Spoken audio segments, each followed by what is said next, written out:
Hello everyone, എല്ലാവർക്കും pathways അക്കാഡമിയുടെ daily news അനാലിസിലേക്ക് സ്വാഗതം.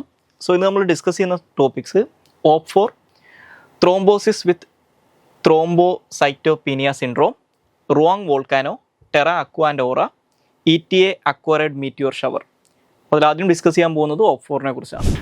ഈ OPFOR അല്ലെങ്കിൽ ഒപ്പോസിഷൻ ഫോഴ്സ് എന്ന് പറയുന്ന ടോപ്പിക് ആക്ച്വലി ഇത് മിലിറ്ററി ആയിട്ട് ബന്ധപ്പെട്ട് വരുന്ന ഒരു കൺസെപ്റ്റാണ്. അപ്പോൾ ഇതിനെക്കുറിച്ച് ഇപ്പോൾ ഡിസ്കസ് ചെയ്യുന്നതിൻ്റെ ഒരു കോണ്ടെക്സ്റ്റ് എന്ന് പറയുന്നത് ഇതുമായിട്ട് ബന്ധപ്പെട്ട് ഇന്നത്തെ ഇന്ത്യൻ എക്സ്പ്രസിൻ്റെ പേജ് 9 ഒരു ആർട്ടിക്കിൾ അവർ പബ്ലിഷ് ചെയ്തിട്ടുണ്ട്. നമ്മുടെ ഇന്ത്യൻ മിലിറ്ററി എക്സസൈസസിനകത്ത് കുറച്ചും കൂടി എഫിഷ്യൻസി ഒക്കെ കൊണ്ടുവരുന്നതിന് വേണ്ടിയിട്ട് ഒരു പുതിയ ഒപ്പോസിഷൻ ഫോഴ്സിനെ ക്രിയേറ്റ് ചെയ്യുന്നതിന് വേണ്ടിയിട്ടുള്ള ചർച്ചകൾ നടത്തുന്നുണ്ടെന്ന് പറഞ്ഞിട്ട്. അപ്പോൾ എന്താണ് ഇതെന്ന് മനസ്സിലാക്കുക. ഈ ഒപ്പോസിഷൻ ഫോഴ്സ് അല്ലെങ്കിൽ ഒപ്പോസിങ് ഫോഴ്സ് അതല്ലെങ്കിൽ OP4 എന്ന് പറയുന്നത് നമ്മൾ മിലിറ്ററി എക്സസൈസുകൾ കണ്ടക്ട് ചെയ്യുന്ന സമയത്ത് മിലിറ്ററി എക്സസൈസിൻ്റെ വൺ ഓഫ് ദി പർപ്പസ് എന്ന് പറയുന്നത് നമ്മുടെ മിലിറ്ററിയുടെ വാർ ഫൈറ്റിംഗ് കേപ്പബിലിറ്റീസ് ഇമ്പ്രൂവ് ചെയ്യുക എന്നുള്ളതാണ്. അതായത് നമ്മൾ എന്തൊരു സാധനം ചെയ്യുന്ന സമയത്തും അത് പ്രാക്ടീസ് ചെയ്യുക എന്നുള്ളത് വളരെ ഇമ്പോർട്ടൻ്റ് ആണ്. മിലിറ്ററിയുടെ കേസിൽ അവർക്ക് യുദ്ധത്തിന് റെഡി ആയിട്ടിരിക്കുകയാണെങ്കിൽ സ്വാഭാവികമായിട്ടും ഇത്തരത്തിലുള്ള സിമുലേറ്റഡ് ആയിട്ടുള്ള വാർഫെയറും അല്ലെങ്കിൽ ഇത്തരത്തിലുള്ള എക്സസൈസുകളും ഒക്കെ കണ്ടക്ട് ചെയ്യണം. അപ്പോൾ ഈ ഒപ്പോസിഷൻ ഫോഴ്സ് എന്ന് അല്ലെങ്കിൽ ഒപ്പോസിങ് ഫോഴ്സ് എന്ന് പറയുന്നത് നോർമലി നമ്മൾ ഫൈറ്റ് ചെയ്യാൻ പോകുന്ന അല്ലെങ്കിൽ നമ്മുടെ ഇന്ത്യൻ മിലിറ്ററി ഫേസ് ചെയ്യാൻ പോകുന്ന പൊട്ടൻഷ്യൽ ആയിട്ടുള്ള ചില അഡ്വൈസറീസ് ഉണ്ടാവും. ഫോർ എക്സാമ്പിൾ ഇന്ത്യയുടെ കേസിൽ അത് പ്രധാനമായിട്ടും ചൈനയും പാകിസ്ഥാനുമാണ്. അപ്പോൾ ലോകത്തിലുള്ള എല്ലാ രാജ്യങ്ങളുടെയും സൈന്യങ്ങൾക്ക് അവരുടേതായിട്ടുള്ള ചില വാർ ഫൈറ്റിംഗ് മെത്തേഡ്സ് ഉണ്ടാവും. അതായത് അവരുടെ മിലിറ്ററി ഫൈറ്റ് ചെയ്യുന്നൊരു രീതി ഉണ്ടാവും, അവർക്കൊരു ഡോക്ട്രൈൻ ഉണ്ടാവും, മിലിറ്ററി ഡോക്ട്രൈൻ ഉണ്ടാവും. അപ്പോൾ അതുപോലെ തന്നെ അവർ യൂസ് ചെയ്യുന്ന ചില സ്പെസിഫിക് ടൈപ്സ് ഓഫ് വെപ്പൺസ് ഉണ്ടാവും, അവരുടെ ചില സ്ട്രാറ്റജീസും ടാക്ടിക്സും ഒക്കെ ഉണ്ടാവും.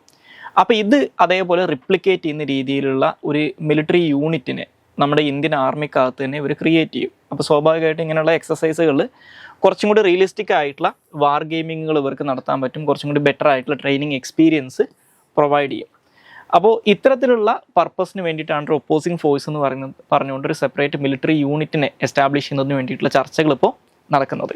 അപ്പോൾ ഇത് എയർഫോഴ്സിൻ്റെ ഒക്കെ കേസിൽ, ഇപ്പോൾ നമ്മൾ ആർമിയുടെ കേസിലാണെങ്കിൽ അതിനെ ഒപ്പോസിങ് ഫോഴ്സ് എന്ന് വിളിക്കും, അല്ലെങ്കിൽ എയർഫോഴ്സിൻ്റെ ഒക്കെ കേസിൽ അഗ്രസർ സ്ക്വാഡ്രൻ എന്നൊക്കെയാണ് പറയുക. അപ്പോൾ US ഒക്കെ കേസിൽ US മിലിറ്ററി ഇത്തരത്തിലുള്ള എക്സസൈസുകൾ കണ്ടക്ട് ചെയ്യുന്ന സമയത്ത് അവർ അവരുടെ രാജ്യത്തിൻ്റെ സൈന്യത്തിനെ അല്ലെങ്കിൽ അവരുടെ രാജ്യത്തിനെ റെപ്രസെൻറ്റ് ചെയ്യുന്ന എക്സസൈസിനകത്തുള്ള ടീമിനെ ബ്ലൂ ടീം എന്നും ഒപ്പോസിങ് ഫോഴ്സിൻ്റെ റെഡ് ടീം എന്നൊക്കെ പറഞ്ഞിട്ട് ക്ലാസിഫൈ ചെയ്യാറുണ്ട്.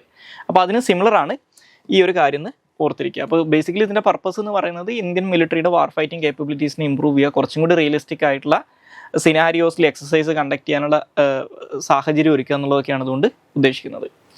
ഇനി അടുത്തതായിട്ട് ഡിസ്കസ് ചെയ്യാനുള്ള topic thrombosis with thrombocytopenia syndrome അല്ലെങ്കിൽ TTS എന്നുള്ളതാണ്.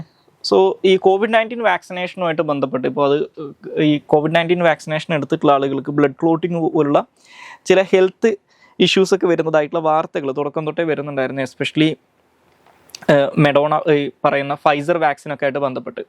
അപ്പോൾ ഇതുമായിട്ട് ബന്ധപ്പെട്ട് ഇന്നത്തെ ഇന്ത്യൻ എക്സ്പ്രസിൻ്റെ പേജ് 10 ഒരു ആർട്ടിക്കിൾ വന്നിട്ടുണ്ട്, rarest of the rare risk എന്ന് പറഞ്ഞിട്ട്.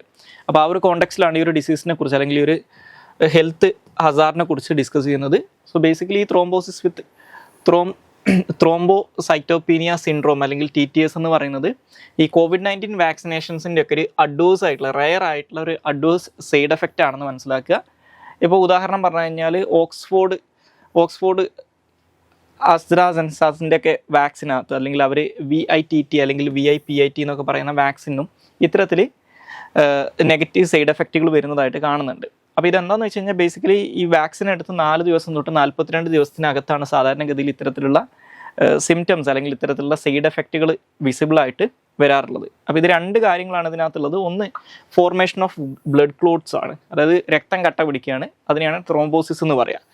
ആ രക്തം കട്ട പിടിക്കുന്നതിൻ്റെ കൂടെ തന്നെ പ്ലേറ്റ്ലെറ്റ്സിൻ്റെ കൗണ്ട് കുറയുന്ന ഒരു അവസ്ഥയും കൂടി വരും, അതിനെയാണ് ത്രോംബോസൈറ്റോപീനിയ എന്ന് പറയുന്നത്. ഇത് രണ്ടും കൂടി കമ്പൈൻ ചെയ്ത് വരുന്നതാണ് ഈ TTS എന്ന് പറയുന്നത്. അപ്പോൾ ഇത്തരത്തിലുള്ള 2 കാര്യങ്ങൾ ഒരുമിച്ച് വരുന്ന സമയത്ത് സ്വാഭാവികമായിട്ടും വലിയ രീതിയിലുള്ള സിവിയർ ഹെൽത്ത് കോംപ്ലിക്കേഷൻസിലേക്കും ചില സാഹചര്യങ്ങളിൽ ആളുകളുടെ മരണത്തിനൊക്കെ കാരണമാകാറുണ്ട്. എസ്പെഷ്യലി ഇത് ബ്രെയിനിലും ഗട്ടിലൊക്കെയാണ് ഇത്തരത്തിലുള്ള ബ്ലഡ് ക്ലോട്ടിങ് ഒക്യൂർ ചെയ്യുന്നതെങ്കിൽ അത് പലപ്പോഴും ആളുകളുടെ മരണത്തിന് കാരണമാകാറുണ്ടെന്ന് പറയുന്നുണ്ട്. അപ്പോൾ ബേസിക്കലി TTS എന്ന് പറയുന്നത് 2 രീതിയിൽ അതിനെ ക്ലാസിഫൈ ചെയ്യുന്നുണ്ട്, 2 ടയറുകളായിട്ട്. അതിനകത്ത് ടയർ 1 ആണ് ഏറ്റവും അധികം സിവിയർ ആയിട്ടുള്ള TTS ആയിട്ട് കണക്കാക്കപ്പെടുന്നത്. ഇപ്പോൾ ഏറ്റവും കൂടുതൽ മരണത്തിന് കാരണമായേക്കാവുന്ന TTS എന്ന് പറയുന്നതും ഈ ടയർ 1 ക്ലാസിഫൈ ചെയ്തിട്ടുള്ള TTS ആണ്.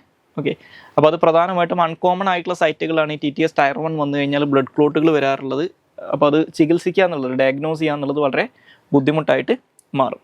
അപ്പോൾ ഇത് ഗ്ലോബലി നോക്കിക്കഴിഞ്ഞാൽ ഈ TTSൻ്റെ റിപ്പോർട്ടിംഗ് റേറ്റ് എന്ന് പറയുന്നത് വേരിയിങ് ഡിഗ്രീസിലാണ്, അല്ലെങ്കിൽ അതിൻ്റെ നമ്പറിനകത്ത് നമുക്കൊരു യൂണിഫോമിറ്റി ഒന്നും കാണാൻ പറ്റില്ല. പക്ഷേ ടിപ്പിക്കലി നോക്കിക്കഴിഞ്ഞാൽ യൂറോപ്യൻ കൺട്രീസിലാണ് ഇത് കൂടുതലായിട്ടും റിപ്പോർട്ട് ചെയ്യപ്പെടുന്നത്. ഏഷ്യൻ കൺട്രീസുമായിട്ടും അതുപോലെ തന്നെ സൗത്ത് അമേരിക്കയിലുള്ള ബ്രസീൽ പോലുള്ള രാജ്യങ്ങളൊക്കെ ആയിട്ടൊക്കെ കമ്പയർ ചെയ്യുന്ന സമയത്ത് യൂറോപ്പിലാണ് ഇത് കൂടുതലായിട്ട് റിപ്പോർട്ട് ചെയ്യപ്പെടുന്നതെന്ന് അറിഞ്ഞിരിക്കുക.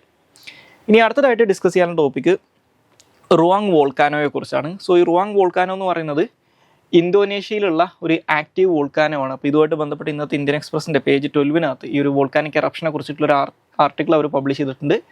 സോ ഈ റുവാങ് എന്ന് പറയുന്നത് ഇന്തോനേഷ്യയിലുള്ള ഒരു സാങ്ങിഹ എന്ന് പറയുന്ന ഐലൻഡ് ആർക്കുണ്ട്. ഈ ഇന്തോനേഷ്യയുടെ ഭാഗമായിട്ടുള്ള നോർത്ത് സുളവാസി പ്രൊവിൻസിൻ്റെ ഒക്കെ ഭാഗമായിട്ടുള്ള ഈ ഒരു ഐലൻഡിൻ്റെ ഏറ്റവും സദേൺ മോസ്റ്റ് ആയിട്ടുള്ള ഒരു സ്ട്രാറ്റോ വോൾക്കാനോ ആണ് ഈ ഒരു റുവാങ് വോൾക്കാനോ എന്ന് പറയുന്നത്. ഈ ഇന്തോനേഷ്യ ലോകത്തിലെ ഏറ്റവും അധികം ആക്റ്റീവ് വോൾക്കാനോസ് ഉള്ള രാജ്യങ്ങളിലൊന്നാണ് ഇന്തോനേഷ്യ. അവിടെയുള്ള ഏകദേശം 130ഓളം വരുന്ന ആക്റ്റീവ് വോൾക്കാനോസിലൊന്നാണ് റുവാങ് വോൾക്കാനോ എന്ന് പറയുന്നത്. ഓക്കെ, അപ്പോൾ ഈ ഇന്തോനേഷ്യയിൽ ഇത്രയധികം ആക്റ്റീവ് വോൾക്കാനോസ് ഉണ്ടാവാനുള്ള ഒരു കാരണം എന്ന് പറയുന്നത് പസഫിക് റിംഗ് ഓഫ് ഫയറിൻ്റെ ഭാഗമായിട്ട്, അല്ലെങ്കിൽ പസഫിക് റിംഗ് ഓഫ് ഫയർ കടന്നു പോകുന്നത് ഇന്തോനേഷ്യയുടെ ടെറിട്ടറീസിലൂടെയാണ്. അതുകൊണ്ട് തന്നെ അവിടെ വോൾക്കാനിക് എറപ്ഷൻസ് എന്ന് പറയുന്നത് പലപ്പോഴും ഒരു നിത്യസംഭവമായിട്ട് നടക്കുന്ന, അല്ലെങ്കിൽ റെഗുലറായിട്ട് നടക്കുന്ന ഒരു കാര്യമാണെന്ന് മനസ്സിലാക്കുക.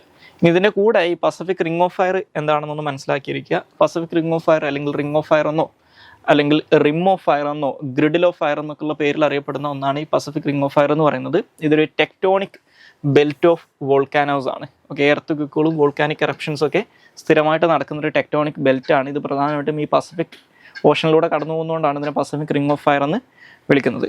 ഈ പസഫിക് റിംഗ് ഓഫ് ഫയറിനകത്താണ് ഏകദേശം 750-നും 915-നും ഇടയിൽ ആക്റ്റീവ് ആൻഡ് ഡോർമന്റ് വോൾക്കാനോസ് ഉണ്ടെന്നാണ് പറയുന്നത്. ലോകത്തിൻ്റെ ടോട്ടൽ വോൾക്കാനോസിൽ ഏകദേശം 2/3 വോൾക്കാനോസും ഈ പസഫിക് റിംഗ് ഓഫ് ഫയറിലാണ് ലൊക്കേറ്റ് ചെയ്തിട്ടുള്ളത്. അതുപോലെ തന്നെ ലോകത്തിൽ റിപ്പോർട്ട് ചെയ്യപ്പെടുന്ന എർത്ത് ക്വിക്കുകളിൽ ഒരു 90% റിപ്പോർട്ട് ചെയ്യുന്നതും ഈ പസഫിക് റിംഗ് ഓഫ് ഫയർ കടന്നു പോകുന്ന പ്രദേശങ്ങളിലാണ്. ഏറ്റവും പ്രധാനമായിട്ടും ഈ ലോകത്തിൽ റിപ്പോർട്ട് ചെയ്യപ്പെടുന്ന വലിയ സൈസിലുള്ള അല്ലെങ്കിൽ ലാർജസ്റ്റ് ആയിട്ടുള്ള വോൾക്കാനോസ് കൂടുതലായിട്ട് നടക്കുന്നത് ഇവിടെയാണ്. ഇപ്പോൾ 2004 ഇന്ത്യൻ ഓഷൻ സുനാമിക്കൊക്കെ കാരണമായിട്ടുള്ള എർത്ത് ക്വിക്കൊക്കെ റിപ്പോർട്ട് ചെയ്തിട്ടുണ്ടായിരുന്നത് അല്ലെങ്കിൽ സംഭവിച്ചിട്ടുണ്ടായിരുന്നത് ഈ പസഫിക് റിംഗ് ഓഫ് ഫയറിൻ്റെ അഡ്ജോയിനിങ് ഏരിയാസിലാണ്. ഓക്കെ, അതുപോലെ തന്നെ ഈ ജപ്പാൻ പോലുള്ള രാജ്യങ്ങളിലൂടെയൊക്കെയാണ് ഈ പസഫിക് റിംഗ് ഓഫ് ഫയർ കാണുന്നത്. അപ്പോൾ ആ പ്രദേശങ്ങളിലും ഈ വോൾക്കാനിക് ആക്ടിവിറ്റീസ് ഒക്കെ കൂടാനുള്ള കാരണം, അല്ലെങ്കിൽ എർത്ത് ക്വിക്ക് കൂടാനുള്ള കാരണവും ഇത് തന്നെയാണ്. ഇനി നമുക്ക് അടുത്തതായിട്ട് ഡിസ്കസ് ചെയ്യാനുള്ള ടോപ്പിക്ക് ടെറ, അക്വ ആൻഡ് ഓറ എന്ന് പറയുന്നതാണ്. ഇത് നാസയുടെ 3 സാറ്റലൈറ്റുകളാണ് ഈ ടെറ, അക്വ, ഓറ എന്ന് പറയുന്നത്. അപ്പോൾ ഈ 3 സാറ്റലൈറ്റുകൾ ഇപ്പോൾ റീസെൻ്റ്ലി ഈ അടുത്ത കാലഘട്ടങ്ങളിലായിട്ട് റിട്ടയർ ചെയ്യാൻ പോവുകയാണ്. അപ്പോൾ അത് ബേസിക്കലി സയൻറ്റിസ്റ്റുകൾക്ക് വളരെയധികം ബുദ്ധിമുട്ടുണ്ടാക്കുന്ന ഒരു കാര്യമായിരിക്കും എന്നാണ് പറയുന്നത്. എസ്പെഷ്യലി എർത്തിൻ്റെ മോണിറ്ററിങ്ങുമായിട്ട് ബന്ധപ്പെട്ട്, ക്ലൈമറ്റ് ചേഞ്ച് ഒക്കെ മോണിറ്റർ ചെയ്യുന്നതുമായിട്ട് ബന്ധപ്പെട്ട് ഈ 3 സാറ്റലൈറ്റുകളുടെ കൺസിക്യൂട്ടീവ് ആയിട്ടുള്ള റിട്ടയർമെൻറ്റ് വലിയ രീതിയിൽ പ്രശ്നങ്ങൾ, അല്ലെങ്കിൽ ഈ പറയുന്ന സയൻറ്റിസ്റ്റുകൾക്ക് ഈ ക്ലൈമറ്റ് ചേഞ്ചിനെ കുറിച്ചും എർത്തിൻ്റെ ക്ലൈമറ്റിനെ കുറിച്ചും പഠിക്കാനൊക്കെയുള്ള എബിലിറ്റിനെ വലിയ രീതിയിൽ ഹിൻഡർ ചെയ്യുന്നതാണ് പറയുന്നത്. അപ്പോൾ ആ ഒരു സാഹചര്യത്തിലാണ് ഇതിനെക്കുറിച്ച് ഡിസ്കസ് ചെയ്യുന്നത്. സോ ഞാൻ നേരത്തെ സൂചിപ്പിച്ചതുപോലെ ഈ ടെറ, അക്വ ആൻഡ് ഓറ എന്ന് പറയുന്നത് നാസയുടെ US സ്പേസ് ഏജൻസി ആയിട്ടുള്ള നാസയുടെ 3 സാറ്റലൈറ്റുകളാണ്. ഏകദേശം ഒരു 1999, 2002, 2004 എന്നീ 3 വർഷങ്ങളായിട്ടാണ് ഈ 3 സാറ്റലൈറ്റുകൾ ലോഞ്ച് ചെയ്തിട്ടുള്ളത്. ഏകദേശം 2 ഡെക്കേഡുകൾ അടുത്തായി ഈ 3 സാറ്റലൈറ്റുകളും അതുകൊണ്ട് തന്നെ വർക്ക് ചെയ്യാൻ തുടങ്ങിയിട്ട്. അപ്പോൾ എർത്തുമായിട്ട് ബന്ധപ്പെട്ടിട്ടുള്ള weather forecasting, wild fire management, അതുപോലെ തന്നെ ക്ലൈമറ്റ് സ്റ്റഡീസ്, ഇതിനൊക്കെ വേണ്ടിയിട്ടാണ് ഈ 3 സാറ്റലൈറ്റുകൾ പ്രധാനമായിട്ടും സയൻറ്റിസ്റ്റുകൾ ആശ്രയിക്കുന്നത്. ഞാൻ നേരത്തെ സൂചിപ്പിച്ച പോലെ തന്നെ ഈ 3 സാറ്റലൈറ്റുകളും അവരുടെ പ്രവർത്തനം അവസാനിപ്പിക്കുന്നത് ഈ പറയുന്ന കാര്യങ്ങളുമായിട്ട് ബന്ധപ്പെട്ടിട്ടുള്ള ഡാറ്റ കളക്ഷൻ, എസ്പെഷ്യലി സ്ട്രാറ്റോസ്ഫിയറിനെയും അതുപോലെ തന്നെ അറ്റ്മോസ്ഫിയറിക് ആയിട്ടുള്ള പ്രോസസ്സുകൾ, ഓസോൺ ഡൈനാമിക്സ് പോലുള്ള അറ്റ്മോസ്ഫിയറിക് പ്രോസസ്സുകളെ കുറിച്ചൊക്കെ പഠിക്കുന്നതിന് വേണ്ടിയിട്ടുള്ള ഒബ്സർവേഴ്സിൻ്റെ കേപ്പബിലിറ്റീസിനെ വലിയ രീതിയിൽ കുറക്കുമെന്നാണ് പറയുന്നത്. ഇനി 3 സാറ്റലൈറ്റുകൾ സെപ്പറേറ്റ് ആയിട്ട് നോക്കിക്കഴിഞ്ഞാൽ ഇതിനകത്ത് ആദ്യമായിട്ട് ലോഞ്ച് ചെയ്യപ്പെട്ട സാറ്റലൈറ്റ് എന്ന് പറയുന്നത് ടെറ എന്ന് പറയുന്ന സാറ്റലൈറ്റ് ആണ്. ഇത് 1999 ലോഞ്ച് ചെയ്തിട്ടുള്ളത്. സോ ഈ 3 സാറ്റലൈറ്റുകളും ഓർബിറ്റ് ചെയ്യുന്നത് സൺ സിങ്ക്രണസ് ഓർബിറ്റിലാണ്. അപ്പോൾ ഇതിൻ്റെ പർപ്പസ്, അല്ലെങ്കിൽ ഈ ടെറ സാറ്റലൈറ്റ് ചെയ്യുന്ന ജോലി എന്ന് പറയുന്നത് എർത്തിൻ്റെ അറ്റ്മോസ്ഫിയർ, ലാൻഡ്, അതുപോലെ തന്നെ വാട്ടർ, ഈ 3 കാര്യങ്ങളുടെയും സൈമൾട്ടേനിയസ് ആയിട്ടുള്ള മെഷർമെൻ്റ് എടുക്കുക എന്നുള്ളതാണ്. അപ്പോൾ ഇത് എങ്ങനെയാണ് നമ്മുടെ ഭൂമി ചേഞ്ച് ചെയ്യുന്നത്, അതുപോലെ തന്നെ ഇത് നമ്മുടെ എർത്തിലുള്ള ലൈഫിനെ ഏത് തരത്തിൽ ബാധിക്കും എന്നുള്ള കാര്യങ്ങളൊക്കെയാണ് ഈ സാറ്റലൈറ്റ് പഠിക്കുന്നത്. അപ്പോൾ ഈ നാസയുടെ ഈ ഇത്തരത്തിൽ എർത്തിനെ കുറിച്ച് പഠിക്കുന്നതിന് വേണ്ടിയിട്ടുള്ള നാസയുടെ ഒരു സീരീസ് ഓഫ് സാറ്റലൈറ്റുകളുണ്ട്. എർത്ത് ഒബ്സർവിംഗ് സിസ്റ്റം, അല്ലെങ്കിൽ EOS എന്നാണ് അതറിയപ്പെടുന്നത്. ഈ EOSൻ്റെ ഭാഗമാണ് ഈ 3 സാറ്റലൈറ്റുകളും, ഈ പറയുന്ന ടെറ ആണെങ്കിലും അക്വ ആണെങ്കിലും ഓറ ആണെങ്കിലും. അപ്പോൾ ഇതിനകത്ത് ഈ 3 മാത്രമല്ല, അതിൽ കൂടുതൽ സാറ്റലൈറ്റുകളുണ്ട്. പക്ഷേ ഈ 3 സാറ്റലൈറ്റുകളും ഈ പറയുന്ന എർത്ത് ഒബ്സർവിങ് സിസ്റ്റത്തിൻ്റെ ഭാഗമാണെന്ന് മനസ്സിലാക്കുക. ഇനി ഈ കൂടുതലുള്ള രണ്ടാമത്തെ സാറ്റലൈറ്റ് അക്വ എന്ന് പറയുന്ന സാറ്റലൈറ്റ് ആണ്. സോ അക്വ എന്നുള്ള പേരിൻ്റെ തന്നെ അർത്ഥം, ഇപ്പോൾ ടെറ എന്ന് പറഞ്ഞു കഴിഞ്ഞാൽ നമ്മുടെ ഭൂമിയെക്കുറിച്ചാണ് പറയുന്നത്, അക്വ എന്ന് പറഞ്ഞു കഴിഞ്ഞാൽ വാട്ടർ എന്നാണ്. ഇത് 2002 ലോഞ്ച് ചെയ്യുന്നത്. ഇതും സൺ സിൻക്രണസ് ഓർബിറ്റിലുള്ള സാറ്റലൈറ്റ് ആണ്. സോ ഈ അക്വയുടെ പർപ്പസ് എന്ന് പറയുന്നത് പ്രസിപ്പിറ്റേഷൻ, അതായത് മഴ, ഇവാപ്പറേഷൻ, വാട്ടർ സൈക്കിൾ, ഇതിനെക്കുറിച്ചൊക്കെ പഠനം നടത്തുക എന്നുള്ളതാണ്.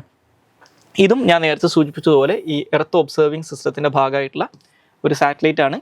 ഇനി കൂടുതലും മൂന്നാമത്തെ സാറ്റലൈറ്റ് ആണ് ഓറ എന്ന് പറയുന്നത്. ഇത് 2004 ലോഞ്ച് ചെയ്യുന്നത്. ഇതും സൺ സിൻക്രണസ് ഓർബിറ്റിലാണ് ഉള്ളത്. ഇതിൻ്റെ പർപ്പസ് എന്ന് പറയുന്നത് എർത്തിൻ്റെ ഓസോൺ ലെയറിനെ കുറിച്ചും എയർ ക്വാളിറ്റിയെക്കുറിച്ചും ക്ലൈമറ്റിനെ കുറിച്ചും പഠിക്കുക എന്നുള്ളതാണ്. സോ ഈ ഓറ സാറ്റലൈറ്റ് മിഷനകത്ത് നാസയുടെ കൂടെ നെതർലാൻഡ്സ്, ഫിൻലാൻഡ്, അതുപോലെ UK എന്നീ 3 രാജ്യങ്ങളും കൂടി പാർട്ടിസിപ്പേറ്റ് ചെയ്യുന്നുണ്ട്. ഓക്കെ, അപ്പോൾ ഇതിനകത്തുള്ള ഈ ഓറ എന്നൊക്കെ പറയുന്ന സാറ്റലൈറ്റ് A-ട്രെയിൻ എന്ന് പറയുന്ന ഒരു 4 സൺ സിൻക്രണസ് ഓർബിറ്റിലുള്ള 4 സാറ്റലൈറ്റുകളുണ്ട് ഡിഫറെൻറ്റ് കൺട്രീസിൻ്റെ. A-ട്രെയിൻ എന്ന് പറഞ്ഞാൽ ആഫ്റ്റർനൂൺ ട്രെയിൻ എന്നാണ് പറയുക. കാരണം ഇത് സൺ സിൻക്രണസ് ഓർബിറ്റിലായതുകൊണ്ട് തന്നെ ഒരു ഉച്ചക്ക് 1:30 ആവുന്ന സമയത്താണ് ഇത് ഇക്വേറ്ററിനെ ക്രോസ് ചെയ്യാറുള്ളത്.